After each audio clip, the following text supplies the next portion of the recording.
Bienvenidos nuevamente a mi canal Hablemos de Ganadería Tropical. Soy el doctor Brian Mendieta, especialista en nutrición animal, y hoy vamos a tocar un tema muy interesante. Vamos a hablar sobre los concentrados caseros y el uso de los recursos que tenemos en las fincas para poder adquirir algunos ingredientes que nos ayuden a solventar los problemas que ya tenemos en la alimentación animal. Quédate conmigo que te lo explico.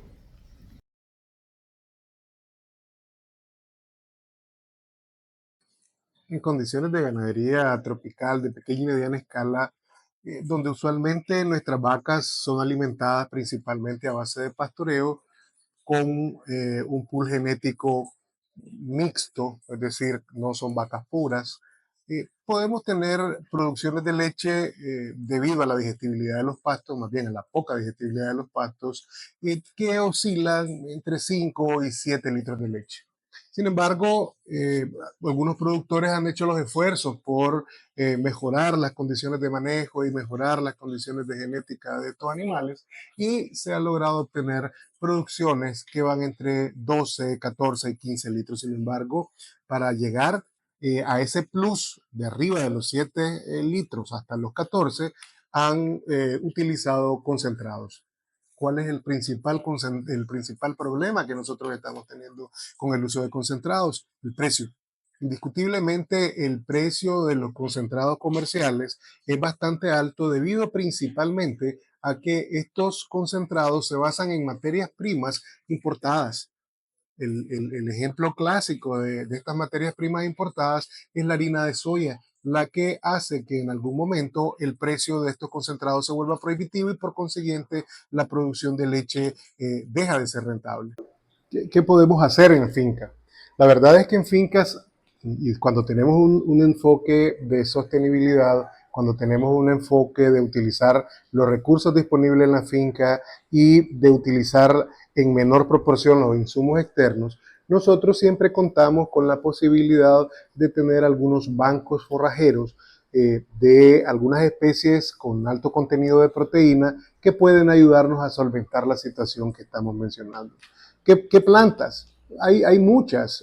Tenemos botón de oro, leucaena, yuca, marango, nacedero, cratilia.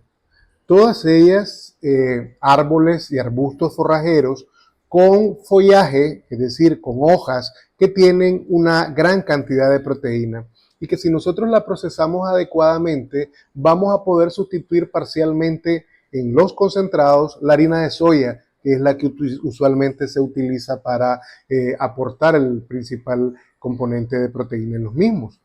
¿Cómo lo vamos a hacer? También haciendo algunos procesos sencillos en finca.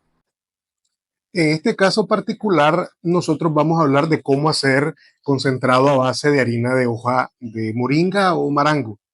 En primer lugar, para poder hacer esto necesitamos tener un banco que nos produzca una buena cantidad de biomasa, una buena cantidad de follaje, ¿verdad? Esta parte es importante porque nosotros necesitamos estar produciendo harina en cantidades que sean interesantes para poder formular concentrados. Luego, dependiendo de las condiciones particulares que tengamos en la finca y dependiendo de los recursos que tengamos disponibles, podremos utilizar diferentes instrumentos, diferentes procesos para secar la hoja. Lo primero es hacer el corte cuando la planta tiene aproximadamente 45 días de rebrote.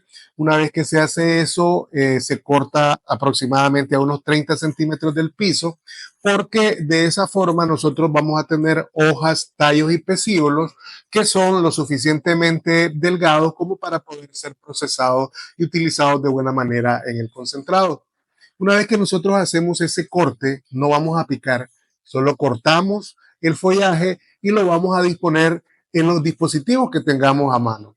Por ejemplo, hay algunos casos en los que han diseñado algunos túneles, como el que muestro en pantalla, que son unos túneles con Saran 50 y tienen unas bandejas de secado y las están moviendo cada 4 horas. Así que depositan el marango, el follaje de marango en esa bandeja en capas de no más de 5 centímetros y las meten en ese túnel. Hay otros que han puesto bandejas y las ponen a sol indirecto, como esta que muestro a continuación, y otros, que es el más barato, el más sencillo de hacer y que nos da un excelente resultado, que puede ser tanto ponerlos en estas arandas a pleno sol o en plástico negro como el que podemos ver acá. Una vez que nosotros ponemos esas capas de no más de 5 o 10 centímetros para permitir que haya un secado homogéneo y que la parte de abajo no se vaya a cocinar, recordemos que lo cortamos y está húmedo, y lo estamos haciendo en condiciones en las que garantizamos que debe haber al menos 2 o 3 días de sol, nosotros vamos a estarle dando vuelta cada 2 horas. Cada 2 horas, garantizando, como dije al inicio, que el secado sea lo más uniforme posible. Eso lo vamos a hacer durante no menos de 48 horas, dependiendo de las condiciones del sol. Una recomendación importante es que durante la noche a esto hay que ponerle una capa de plástico, porque en algunas zonas la humedad ambiental hace que las plantas que se están secando se humedezcan y eso dificulta el proceso y puede crear mohos en algunos casos. Luego de 48 horas, la forma sencilla de poder identificar si estas hojas que nosotros cortamos ya están listas para ser procesadas es que tomamos una rama en la que tengan las ramas más gruesas, la sacudimos y vamos a notar cómo las hojas van a caer en la zaranda o en el plástico que nosotros pusimos abajo. Una vez que hacemos eso, simplemente con la mano vamos a ir quitando todas las hojas, vamos a eliminar los tallos gruesos y luego vamos a recoger las hojas secas, ¿verdad? Que como ustedes pueden ver, todavía están secas, pero todavía tienen un color verde intenso. Y eso, mediante el uso de un molino de martillo, podemos molerlo para que nos quede una harina homogénea como la que nosotros estamos viendo acá. Esa harina va a tener entre 23 y 25% de proteína bruta y es la que vamos a utilizar como ingrediente principal para el concentrado casero que voy a proceder a explicarles a continuación. Como dije anteriormente, la harina de marango nosotros la vamos a utilizar como un sustituto de la soya.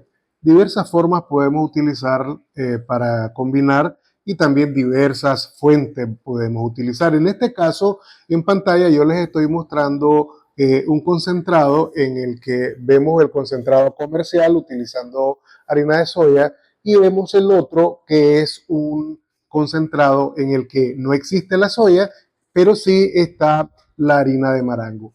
En este caso particular, nosotros en una finca de Nicaragua hicimos la prueba con animales de 2 ordeños y animales cruzados, animales de condición de pequeño y mediano productor, y pudimos obtener 12.5 litros de producción de leche en 2 ordeños, como mencionaba. Pero ¿saben qué es lo más interesante?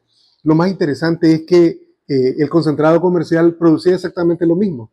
Es decir, no tuvimos ninguna diferencia significativa entre lo que producía el concentrado comercial y lo que estábamos produciendo con el concentrado a base de marango, que pueden ver ustedes aquí en pantalla cómo se mira.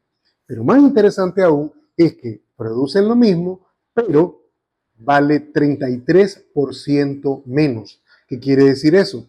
Quiere decir que si un quintal de concentrado comercial a base de soya costara 100, el quintal de concentrado a base de harina de marango estaría costando solamente 67, con la ventaja de que yo estoy teniendo esa materia prima en mi finca, no la tengo que traer de fuera y me está permitiendo tener una producción de leche igual que si estuviera comprando el concentrado comercial fuera de la finca. También le hicimos análisis a la leche, fíjense, para ver qué pasaba. Y la leche tiene exactamente las mismas condiciones de olor, de sabor, de color y de su composición química en cuanto a sus sólidos totales y sus porcentajes de grasa. Así que yo los insto a que experimentemos, a que probemos, a que hagamos esto para nuestras condiciones, para que podamos garantizar que nuestros animales no caigan en una picada drástica cuando llega el verano y no tenemos nada que darles de comer. Si nosotros garantizamos que los animales siempre estén en una condición corporal adecuada, nosotros vamos a poder tener una producción animal sostenible en el trópico. Espero que este les haya sido de su agrado y nos seguimos viendo. Espero te haya gustado el video. La idea es presentar, como dije al inicio, algunas alternativas utilizando los recursos locales que tenemos en las fincas, sobre todo entendiendo que al utilizar estos recursos nosotros siempre vamos a tener una opción más barata que ir a comprarla al comercio. Quédate conmigo, sígueme para más. Saludos, juntos podemos.